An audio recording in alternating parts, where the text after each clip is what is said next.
Mestre Jesus, agradecemos pela oportunidade, pelo ensejo que se renova para nós,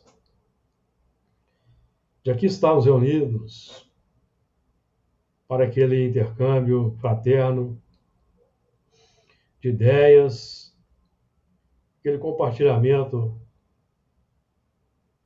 dos aspectos da doutrina espírita que nos ajudam a entender o texto de Gênesis, tendo como base o trabalho do nosso irmão Honório Onofre de Abreu. Que sejamos felizes tanto na irradiação, captação da inspiração, consequente irradiação do que somos, do que nos é possível realizar neste momento. Pedimos o amparo, a inspiração, a luz, não só para nós, nosso ambiente familiar, como também para os espíritos em tratamento nas nossas casas espíritas, que porventura possam estar assistindo esse modesto trabalho à distância.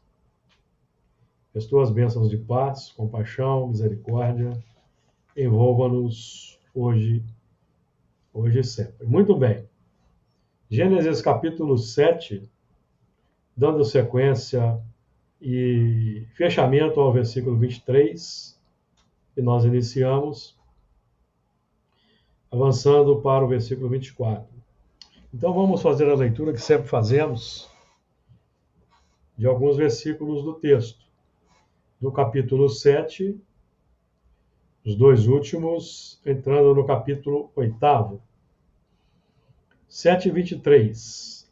Assim foi desfeita toda a substância que havia sobre a face da terra, desde o homem até o animal, até o réptil e até as aves dos céus, e foram extintos da terra, e ficou somente Noé e os que com ele estavam na arca.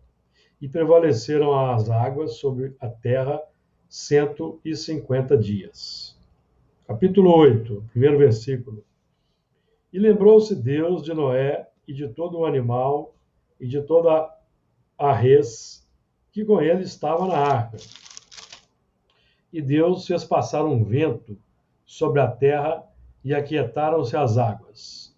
Cerraram-se também as fontes do abismo e as janelas do céu, e a chuva dos céus deteve-se.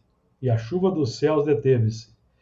E as águas tornaram de sobre a terra continuamente. E ao cabo de 150 dias, as águas minguaram. Então, nós iniciamos na semana passada, 15 dias atrás, porque eu precisei faltar na última sexta-feira, o versículo 23, que diz assim, no capítulo 7. Assim foi desfeita toda a substância que havia sobre a face da terra, desde o animal até o réptil e até as aves dos céus, e foram extintos da terra. E ficou somente Noé e os que com ele estavam na arca. Nós já trabalhamos aqui que essa substância que é desfeita, basicamente, ou essencialmente, simboliza a transformação dos instintos em sentimentos, que é a substância. Substância que simboliza a carne, que pede alimento, que tem fome. Então, para manter a carne, eu preciso me alimentar. Ingerir um alimento. Para que aquela substância permaneça saudável. Então, é o símbolo dos sentimentos, das emoções, das paixões, que são alimentadas tanto pela mentalidade quanto pela prática dessa mentalidade no mundo, expressando a mentalidade nas nossas buscas do cotidiano por meio das ações dos hábitos. Assim foi desfeita toda a substância que havia sobre a face da terra. Então, só confirmando aí que se trata das elaborações dos sentimentos na terra do coração. terra do coração. Desde o animal até ao réptil e até as aves, desde o homem até ao animal, até ao réptil e até as aves dos céus. Então, nós estamos vendo aí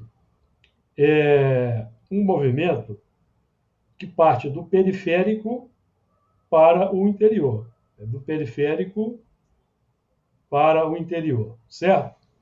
Então, nós estamos... o sistema em que nós recebemos, por exemplo, como um fator de indução, por meio do contato social, uma nova ideia, que vamos assimilando e que tem o objetivo de reformular nossas buscas, mudar os hábitos, e os hábitos vão retroalimentar, sustentar essa ideia e vão, então, elaborar ou transformar a substância que tem fome, e é o sentimento, o desejo, a emoção. Está claro aí, amigos, essa questão? Porque os sentimentos são a fonte dos pensamentos. Sentimentos são as fontes, os sentimentos são a fonte dos pensamentos. Aprendemos no livro do Evangelho segundo o Espiritismo. Todo pensamento mal resulta de uma imperfeição. Então, se eu quero mudar pensamentos, eu preciso mudar sentimentos. Então, quando nós recebemos por uma indução positiva uma filosofia nova, uma ideologia nova, como a doutrina espírita, vai se instaurar uma luta interna contra os hábitos, que atendem aos sentimentos. Então, é por isso que a mudança é demorada, é difícil, porque nós vamos vivendo os conflitos, as dificuldades em abandonar determinadas emoções, determinados desejos. Não que o desejo seja complexo, não, mas nós temos que domar os instintos e os desejos, atendê-los de acordo com as leis de Deus que nós já adotamos. E aí entra a dificuldade. Então, desde o animal até o réptil, até as aves dos céus, nós estamos aí trabalhando sentimentos. Por exemplo, quando nós falamos em animal, podemos associar instintos básicos, que são embriões dos sentimentos. Então, estamos trabalhando aí o campo dos sentimentos. Quando falamos em réptil, estamos falando do magnetismo mais básico. Magnetismo mais básico, que nos mantém atrelados, por exemplo, à Terra. Vamos lembrar que o réptil praticamente se arrasta sobre a Terra.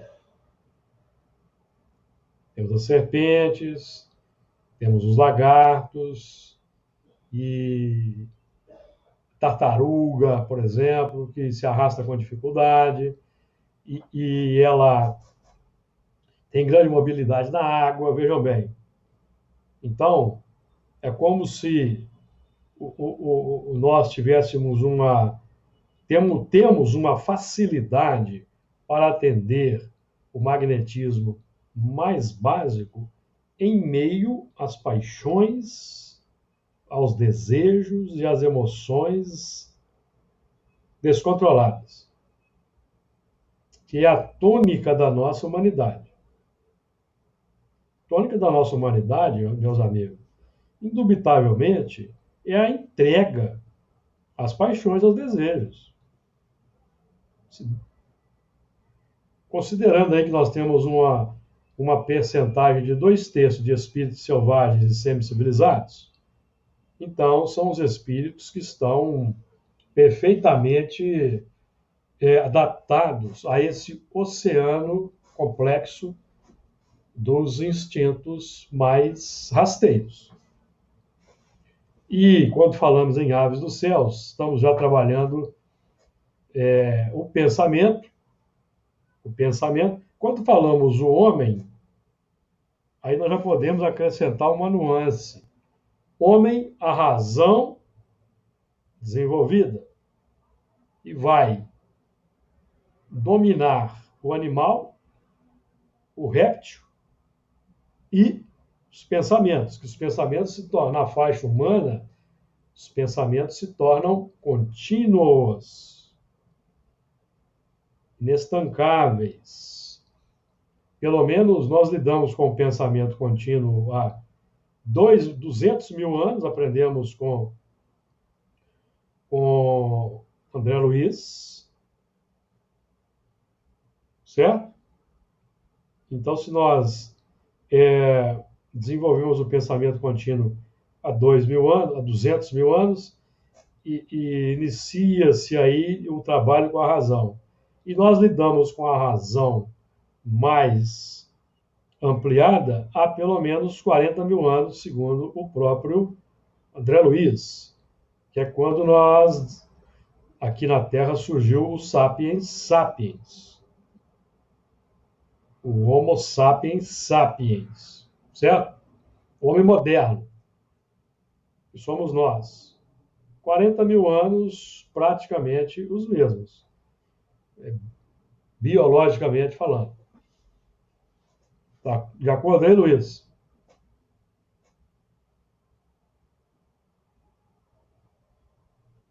Ei, Luiz, quer falar alguma coisa aí? Você mexeu aí na tela?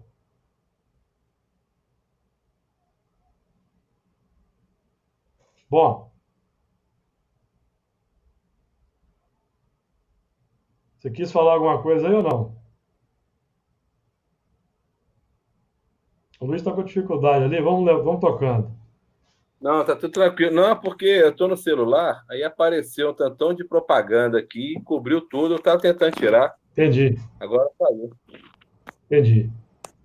Eu Então, silenciei. esse é o ponto. Então, no campo, o nosso trabalho, então, na faixa da razão, com a qual nós já estamos lidando, com a razão preparada para a iluminação, se nós lidamos com a razão há 40 mil anos, com a abertura da razão para a iluminação definitiva, criteriosa, que vai nos libertar das reencarnações complexas, nós trabalhamos com ela há 6 mil anos aproximadamente.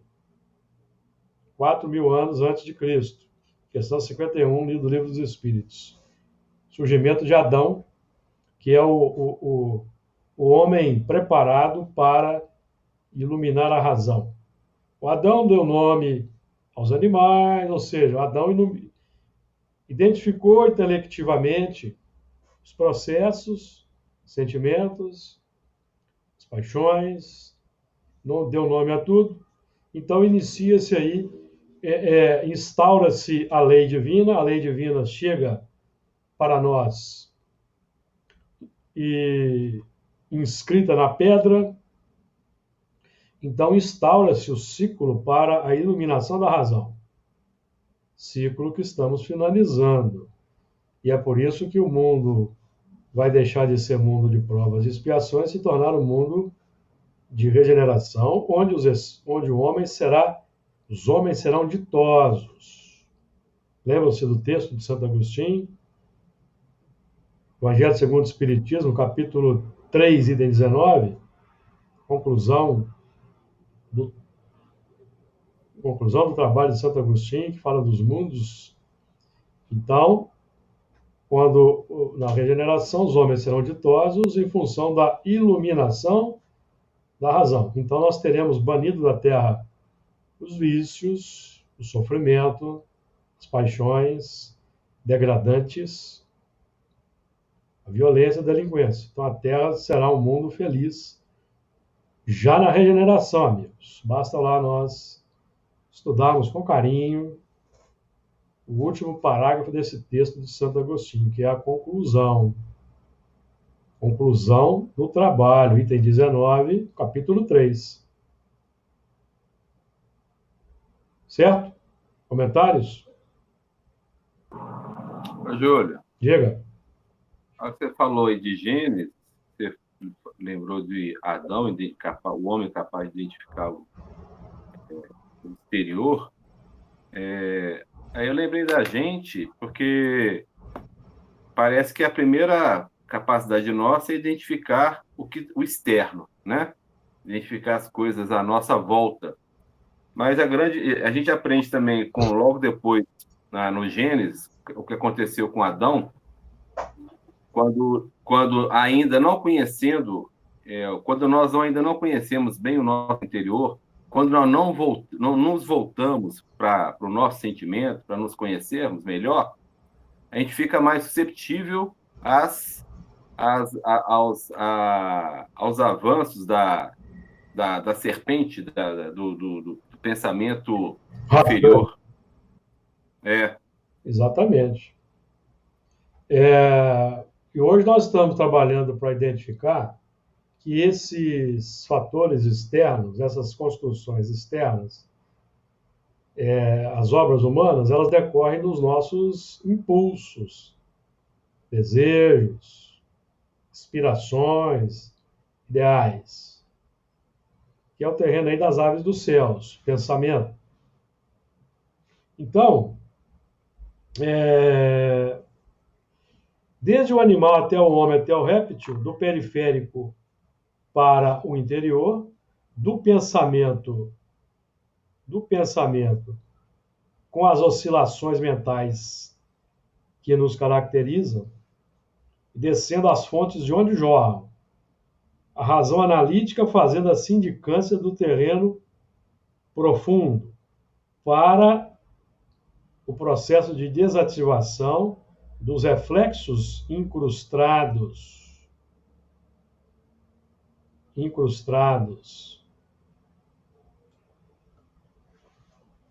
no nosso psiquismo, que vinha naturalmente tendo um predomínio no contexto em que nós estávamos ajustados, ou que estamos ajustados. Então, para que eu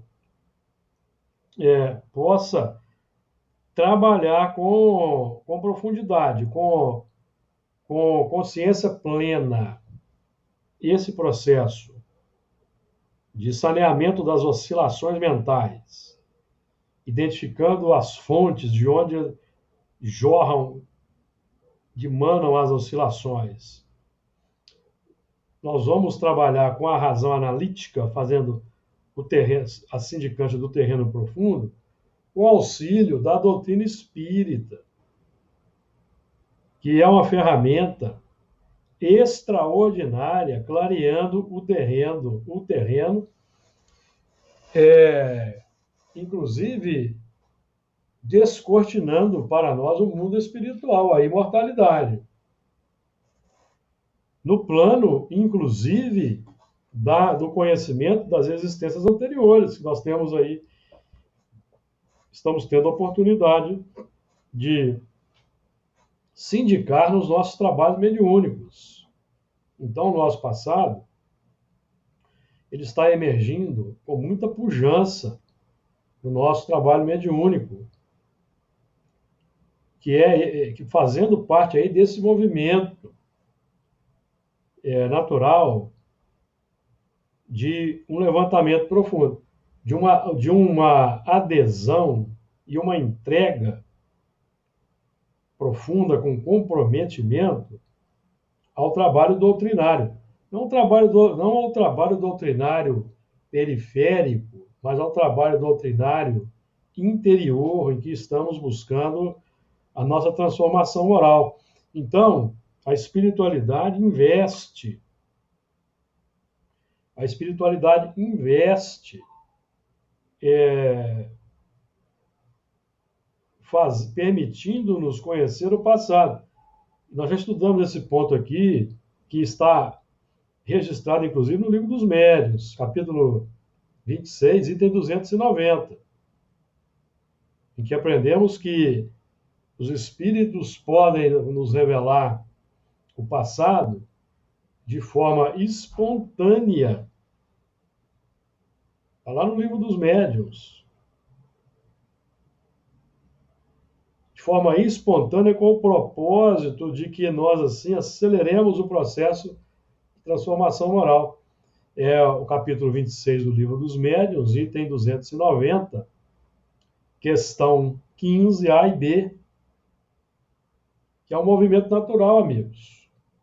Inclusive associado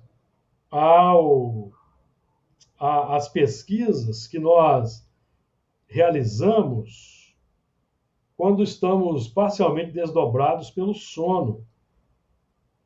Então, é um trabalho que tem um trabalho que começa com a nossa adesão à doutrina espírita, na pauta daquele comprometimento que já estudamos aqui, que define o verdadeiro espírita, o comprometimento em não apenas admirar o ideal espírita, a filosofia espírita, mas adotar até as últimas consequências. Aí, falamos aqui do Livro dos Médiuns, capítulo 3, item 28. Se não me engano, é a segunda parte, ou a primeira parte. É do método. Kardec vai tratar dos tipos de espírita, são 4 tipos, sendo que o verdadeiro é o espírita cristão. Aí tem as gradações do espírito, certo?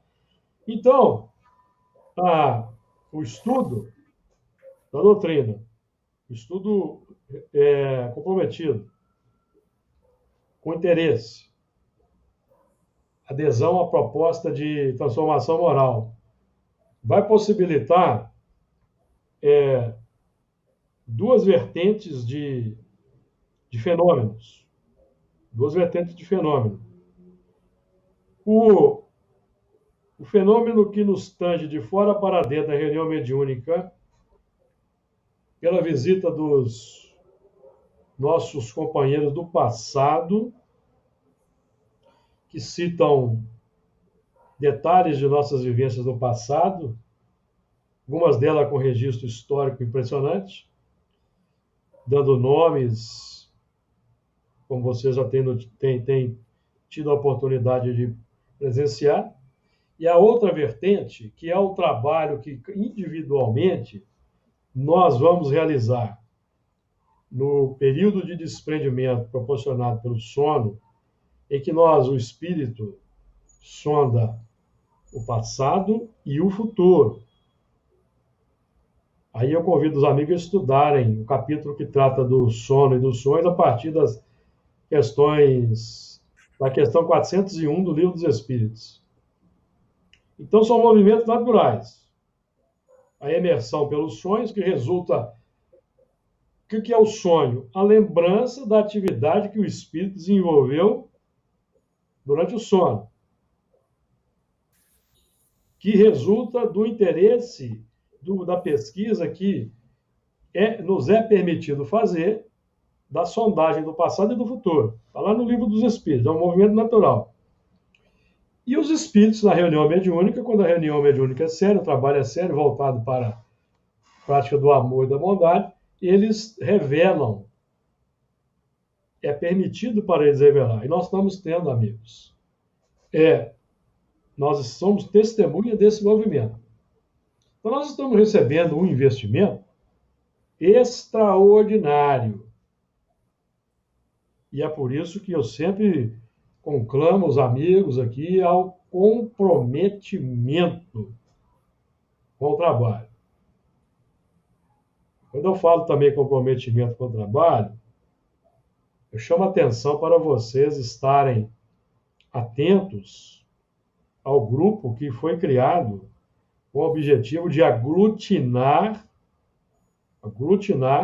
os companheiros do trabalho e trazer ali os apontamentos para nos manter focados. Não é um capricho aquele grupo. Não é um capricho aquele grupo. Então, eu postei, por exemplo, nessa semana, um áudio com a narrativa de um companheiro de outra reunião, falando das atividades dos espíritos de outros mundos na reunião dele, que foram continuidade do que aconteceu na nossa de segunda-feira. Então, se vocês não ouvirem aquele áudio, vocês não saberão do fato extraordinário que aconteceu no mesmo dia, na reunião do amigo, no mesmo dia, no mesmo horário. Os espíritos recolheram lá o ectoplasma e aquilo foi aplicado no mesmo dia, num determinado hospital, beneficiando uma determinada pessoa. E aí o trabalho lá do amigo Carlos Alberto Braga Costa esclareceu e complementou. Então a narrativa que eu postei foi essa. Então, para vocês verem que nós estamos tendo uma oportunidade extraordinária, amigos. Extraordinária. Então, o grupo ali, amigos, não é um capricho pessoal do Júlio, que criou um grupo para fazer ali um controle cerrado dos membros. Não. É um grupo criado para nós otimizarmos determinadas questões. E é por isso que eu mantenho fechado o grupo para postagem individual, que é para que o essencial não se perca. O essencial não se perca. Então, o comprometimento, porque a pessoa, se eu tivesse que ligar para todo mundo individualmente para tratar das coisas, seria muito mais complicado. Eu iria ligar numa hora que a pessoa não pode atender, ela ficaria constrangida, e atenderia porque é o coordenador que está ligando, certo? Então é por isso que nós criamos aquele grupo. Então eu peço a vocês aí que tenham o máximo de atenção, que alguma coisa interessante pode escapar, amigos. E olha, a atual conjuntura do mundo, podemos deixar escapar nada que vai nos ajudar aí a manter o ideal acima. Então,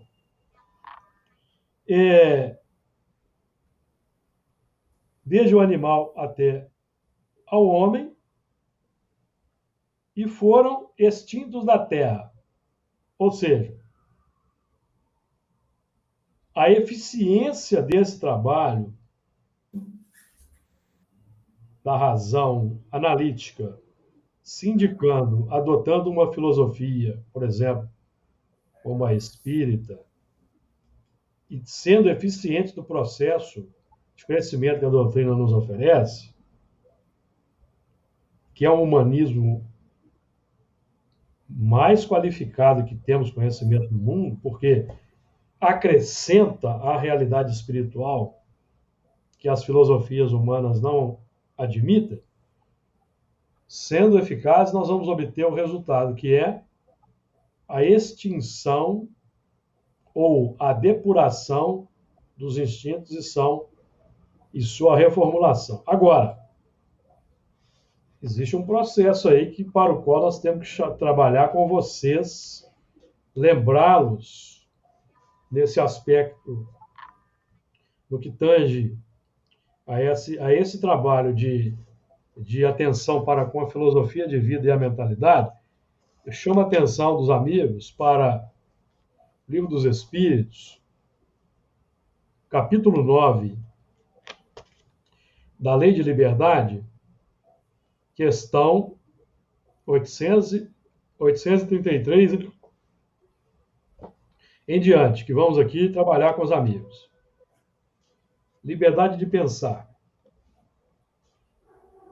Haverá no homem alguma coisa que escape a todo o constrangimento e pela qual ele goza de absoluta liberdade? É pelo pensamento que o homem goza de liberdade sem limites, pois o pensamento não admite barreiras. Pode-se deter o seu ímpeto, mas não aniquilá-lo. Então vejam bem que o espírito está trabalhando aqui simplesmente da capacidade de pensamento, não está entrando na questão da responsabilidade. Responsabilidade nós vamos estudar mais à frente, tá? Por quê? Porque o pensamento ele é inestancável. O pensamento não tem barreira. E é por isso que nós temos que tomar cuidado com o quê? Com o pensamento. O que pensamos. E uma análise mais criteriosa, um estudo mais aprofundado do pensamento, vai revelar a, a causa daquele pensamento, a motivação daquele pensamento, melhor dizendo, que é o desejo, a emoção, o sentimento subjacente, que muitas vezes não temos consciência, porque são os reflexos automáticos aos quais nós nos entregamos sem, sem força. Lembra-se do Emmanuel trabalhando esse aspecto do pensamento de vida? Diga aí, Luiz, nós deu avançar. Assim você falou, eu não estou lembrando, não sei se é no Evangelho do Espiritismo, ou se é o Emmanuel que trabalha, eu não sei se quando ele fala de reflexo, que a gente não tem como impedir que o reflexo de um pensamento nosso chegue, Exato. né? Mas nós podemos trabalhar e não deixá-lo exteriorizar, né? Que é Exato. como ele fala aqui, né? Pode deter o voo, mas não aniquilá-lo, né? Exatamente. Eu não lembro Exatamente. onde que é. Porque o reflexo é automático. Ele resulta do nosso trabalho no passado. Então, por que esse reflexo é automático? Por exemplo, a ira, o nervosismo, a impaciência. Por que ele é automático? Por que ele emerge hoje, por exemplo, no trânsito ou no lar, por exemplo, perante desafios, problemas, certo? Porque esse sentimento foi cultivado através dos milênios na faixa animalizada, que é a reação contra as agressões do meio, certo? Hábitos repetitivos. Então, para eu alterar aquele, se eu estou no trânsito, perante um evento, emerge aquele sentimento forte de impaciência ou de raiva, então a doutrina espírita me permite identificar, opa, é natural sentir raiva ou impaciência? É natural, porque decorre do meu passado. Mas eu preciso transformar esse reflexo. Como que eu vou transformar? Primeiro, não dando campo, não dando expansão, contendo. Domar as inclinações más, certo? Vou conter. E o segundo movimento consecutivo é eu aplicar a caridade na reação. Que é eu, nesse momento, trabalhar a paciência, a calma, temperança. Então, é o exercício, amigos. Para que aquele reflexo da impaciência, da raiva, não mais surja com ímpeto, eu preciso, vamos dizer assim, colocar o tampão da calma, da paciência, até que, com o tempo, o reflexo passa automático, vai ser o quê? Calma e paciência, não mais raiva. Entenderam o mecanismo? Esse é o mecanismo. Domar as inclinações más. Então, para domar a inclinação má, tem que ter vontade como impacto determinante, desejo, que no primeiro momento é a resistência para não dar expansão à raiva. Aí nós vamos lembrar do livro dos Espíritos, a virtude sempre que resistimos ao mal. É todo um trabalho de exercício. E as atividades que nós desenvolvemos na casa espírita forma didática. Por isso que é importante nós nos vincularmos a uma casa espírita, quando possível, e, e participarmos das atividades que a casa espírita oferece, porque naqueles momentos que estamos envolvidos ali nas atividades, nós estamos movimentando sentimentos mais elevados, que vamos levar para o cotidiano, gradativamente, perceberam? Por isso é que é importante a vinculação a uma casa espírita. É importante. O convívio com os companheiros ali, aquela dinâmica, aquele contato social mais qualificado.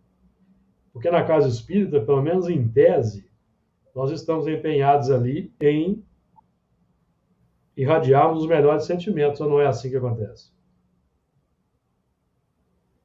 Então, voltando aqui à liberdade de pensar. Aí agora, 834, aí entra na responsabilidade. Vejam bem, o homem é responsável pelo seu pensamento? É responsável perante Deus. Como, porém, somente Deus é capaz de conhecê-lo, ele o condena ou absolve segundo a sua justiça. Esse Deus aqui, amigos, para nós é o Deus interno. É o grau de consciência da lei que já adotamos, que vai definir a condenação interna ou a absolvição. Isso é um movimento. O que é a condenação? Continuidade dos sentimentos ruins em expansão, condenação. Por que é condenação? Porque eu vou precisar de reencarnações, reencarnações para desativar, condenação da morte, entendeu? Por isso que Paulo vai falar em condenação para a ressurreição para a condenação, que é o renascimento para sorver o fruto amargo que nós cultivamos. E não ficar subjugado ao fruto amargo, mas em cima do fruto amargo, transformar no fruto doce. De acordo? Então vamos lá, avançando aqui. Liberdade de consciência, 835. A liberdade de consciência é uma consequência da liberdade de pensar? A consciência é um pensamento íntimo que pertence ao homem, como todos os outros pensamentos. Então, continuidade aqui do processo. Agora, a partir do 836, começa para nós um trabalho mais cuidadoso aqui, porque da 836 até 842 é o ponto que nos importa, porque ele é diretamente proporcional ao que acontece na sociedade. Aí nós temos aí uma diretriz muito importante para nosso posicionamento no mundo de hoje, em que nós estamos vendo aí a emersão das mais complexas ideologias. Está tudo aqui nesse trecho que nós vamos estudar. 836. O homem tem direito de pôr obstáculos à liberdade de consciência? Vejam bem. O homem tem direito de pôr obstáculos à liberdade de consciência, hein? Não mais do que a liberdade de pensar, porque somente a Deus pertence o direito de julgar a consciência. Assim como os homens, mediante suas leis, regulam as relações de homem para homem, Deus, pelas leis da natureza, regula as relações entre ele e os homens. Então, aqui os espíritos não estão tocando a questão da responsabilidade pela liberdade de consciência, tá? Que é só o fenômeno em si. A regulação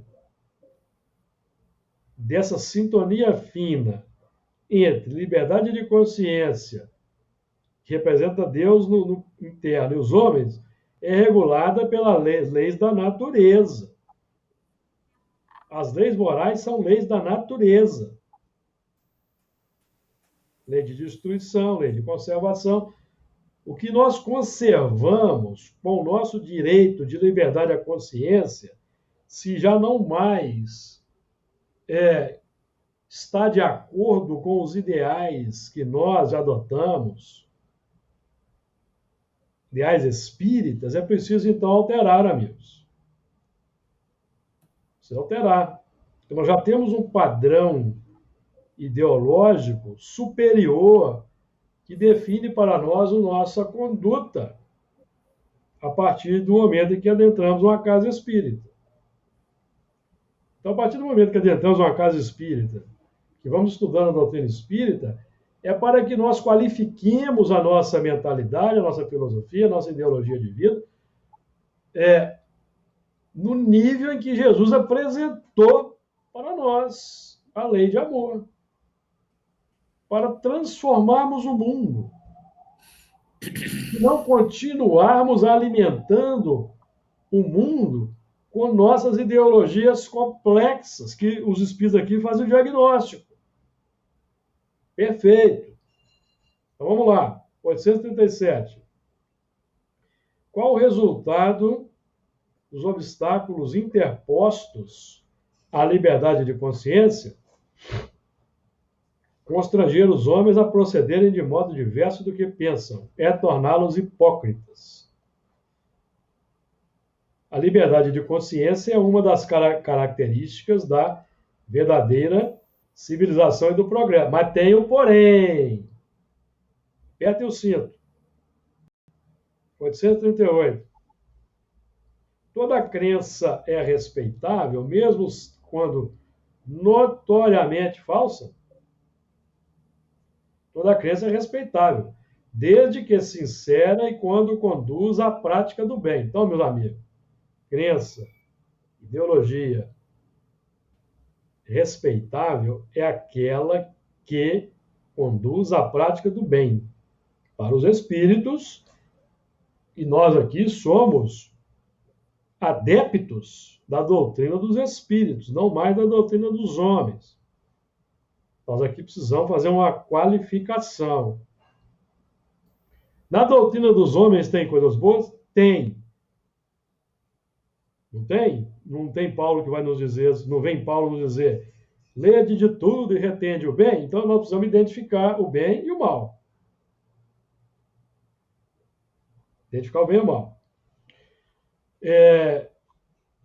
Condenáveis são as crenças que conduzem ao mal. Então, crença que conduz ao mal são condenáveis. E o mal está perfeitamente definido para nós nos 10 mandamentos. 10 mandamentos e no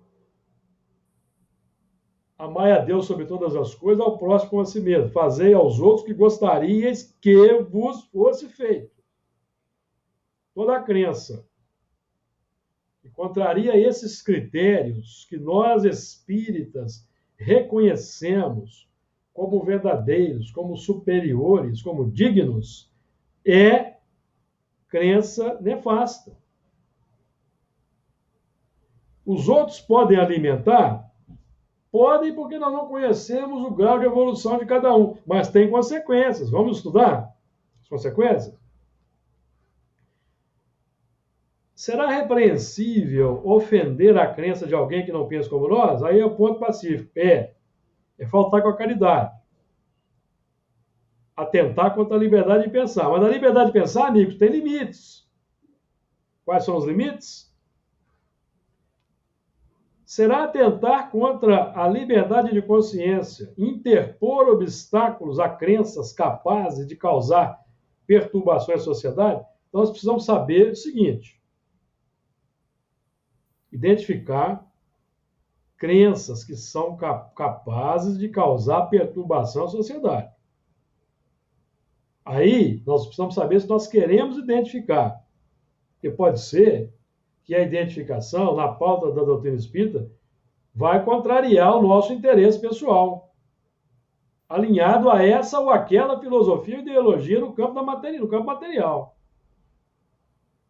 Aí nós vamos ter que fazer o seguinte questionamento: nós somos espíritas verdadeiros? Ou Nós queremos, de fato, sermos espíritas sinceros? Porque se nós não queremos, nós estamos no lugar errado. Porque se nós não queremos ser espíritas e permanecemos espíritas, tentando subverter a filosofia espírita, enxertando ideologias complexas na doutrina, nós estamos conspurcando. Então é preferível sair, cultivar a ideologia que nós queremos cultivar.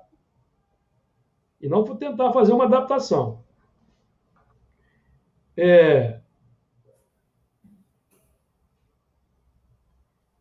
Será 840. Será atentar contra a liberdade de consciência, interpor obstáculos a crenças capazes de causar perturbação à sociedade? Podem reprimir-se os atos, mas a crença íntima é inacessível. Então, amigos, os atos, a lei humana vai reprimir os atos. Não está aqui em cima, ó? Assim como os homens, mediante as suas leis, regulam as relações de homem para homem. 836. Então, as leis representam um avanço da civilização. Por exemplo, vocês acham que o nazismo é uma crença perniciosa ou é uma crença positiva? O que vocês acham? Perniciosa. Perniciosa, porque as consequências dela são... O nazismo tem uma linha de ação no mundo. É uma crença perniciosa.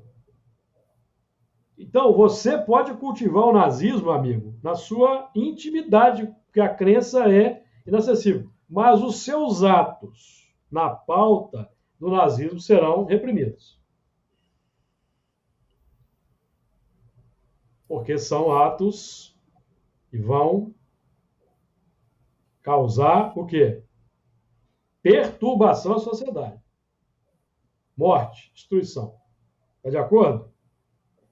Completamente. Assim como o niilismo, assim como o capitalismo, o materialismo, porque a contribuição que o Espiritismo vem dar para o progresso da civilização, questão 799, é a destruição do materialismo,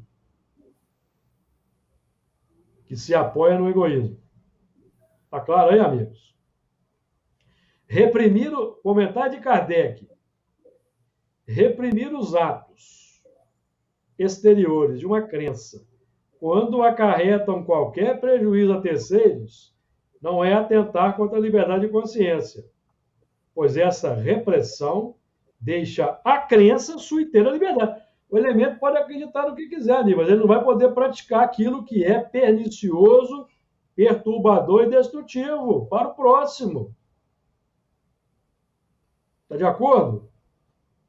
Porque existe aí no mundo hoje um clamor completo, um clamor na base do sofisma para uma liberdade plena de consciência.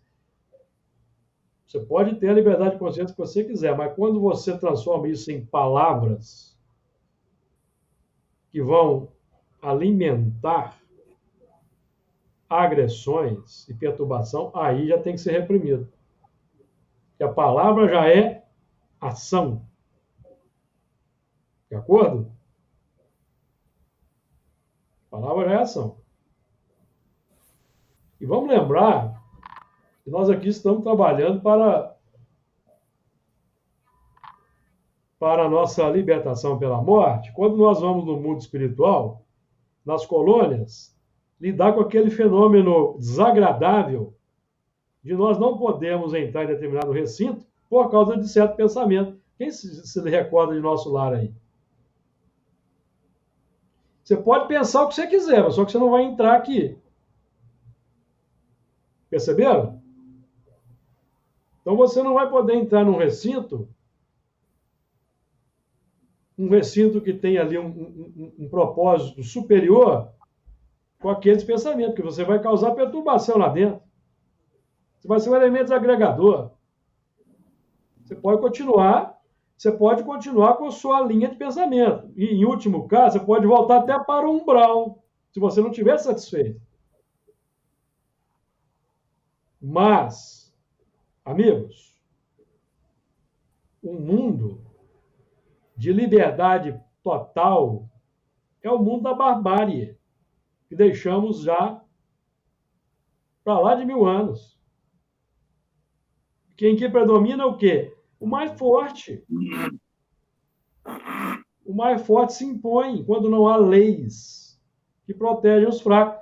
Aí eu recomendo vocês a lerem de novo o item 9, o item 5 do capítulo 9 do Evangelho segundo o Espiritismo, quando Kardec aborda essa questão da opressão do fraco pelo forte. Certo? Você queria falar aí, Luiz?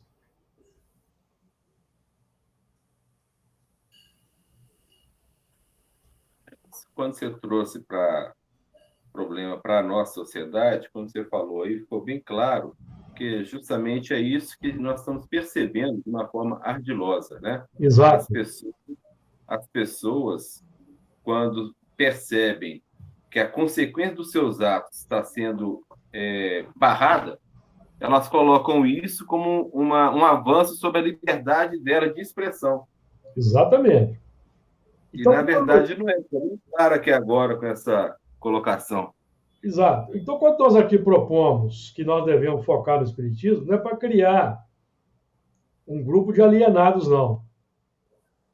Mas, veja bem, aquele que expressa, sendo espírita, na rede social, por exemplo, ideias contrárias ao que ele professa como espírita, que vai gerar seguidores que vão adotar aquela linha de pensamento, ele já está gerando uma complicação no mundo.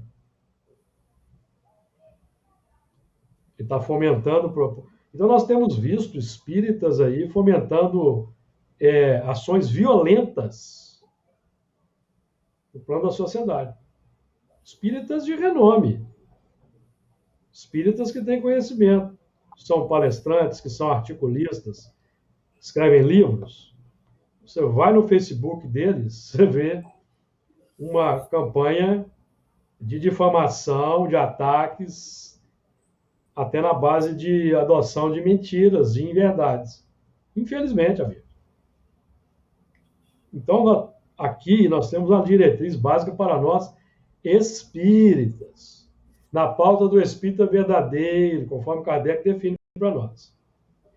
Porque, sendo fiéis à doutrina e buscando compartilhar aquilo que, segundo Paulo, está de acordo com a sã doutrina e é feito com ordem e decência, nós estamos acionando no mundo, propondo ao mundo um mecanismo de superior de qualificação individual. Aquele que procura fazer o bem, desenvolver virtudes, ele nunca é alienado. Está combatendo o mal pela raiz. 841. Por respeito à liberdade de consciência, devemos deixar que se propaguem doutrinas perniciosas. Ou podemos, sem atentar contra aquela liberdade, procurar trazer ao caminho da verdade aqueles que se transviaram obedecendo a falsos princípios? Certamente que podeis e até deveis. Mas, a exemplo de Jesus, ele vai pela persuasão e pela brandura, e não pela força, o que seria pior do que a crença daquele a quem desejarias convencer. Se alguma coisa se pode impor, é o bem e a fraternidade.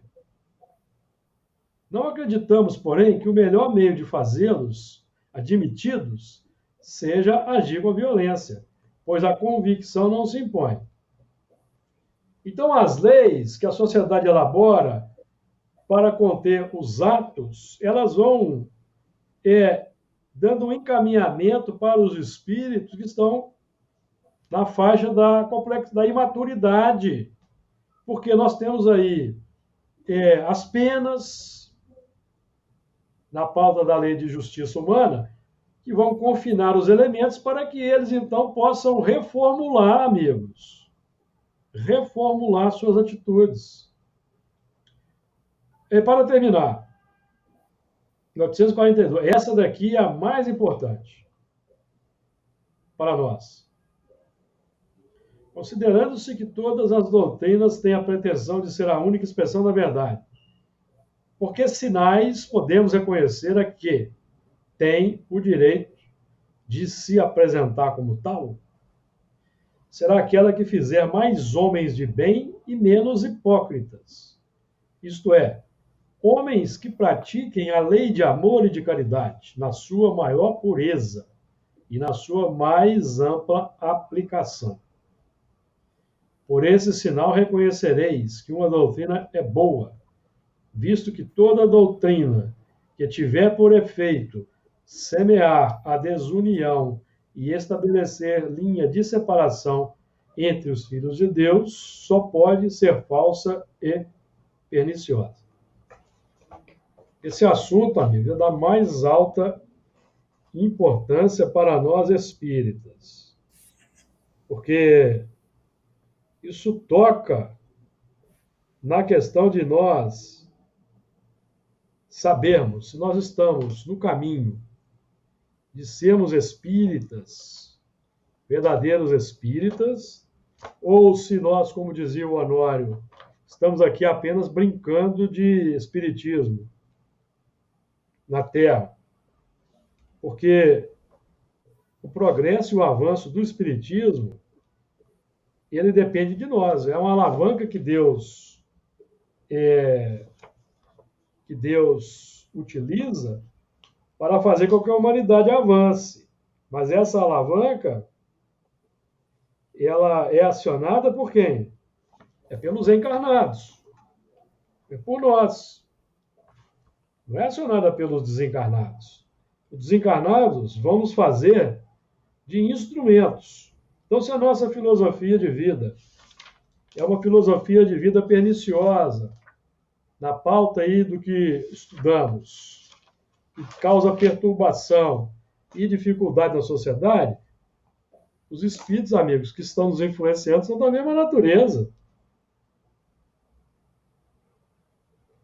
Ou vocês acham que eles são superiores? Os espíritos que inspiram nazismo, que inspiram materialismo, niilismo, violência de um modo geral, doutrinas violentas, são superiores ou são espíritos imperfeitos? Nós temos que saber identificar, porque os espíritos nos influenciam muito mais do que nós imaginamos, de ordinário são eles que nos dirigem. Então, se nós não sabemos identificar joio do trigo, nós estamos aí imersos aqui, ó. Prevaleceram as águas sobre a terra 150 dias. Nós estamos permanentemente imersos nas águas desses sentimentos complexos. Semana que vem, nós vamos conseguir terminar o versículo. Semana que vem nós vamos terminar. E, se for o caso, podemos voltar nesse ponto aí importante da nossa... Como nós temos ainda 1 minuto e pouco, ó, vamos terminar aqui. E foram extintos da Terra. Então, a extinção da complexidade passa pela identificação das aves do céu, ou seja, o pensamento que nos move, que tem sua fonte no animal e no réptil, ou seja, no magnetismo que nos mantém atrelados ao interesse material e nos instintos primários, certo? Porque esses instintos primários são embriões das virtudes. Evangelho segundo o Espiritismo, capítulo 11, item 8. Estudemos a doutrina espírita. E ficou somente Noé e os que estavam com ele na arca. Noé representa o Adão em novas bases. Noé é o Adão em novas bases. É o Adão que foi se depurando, adotou a lei de Deus, iluminou a razão. Então ele identificou o que precisa ser domado, o que precisa ser contido e transformou-se, dominou as suas inclinações más, alterou o campo da sua consciência desperta, mudou a filosofia de vida, entrou na pauta da regeneração. Isso aqui significa o Noé, amigos. Entrou no ciclo da regeneração, encaminhando-se para a angelitude. Então se define saída do plano das provas e expiações, entrada na regeneração pelo saneamento do mundo interior, que é o mundo onde a alma penitente encontra a calma e o repouso e acaba de se depurar, amigos, é o mundo interior, isento das paixões que desagregam, das paixões violentas. Então que Jesus nos inspire, nos ilumine, permita-nos estarmos de volta e na semana que vem nós vamos trabalhar já a partir do versículo 24, que Jesus nos fortaleça.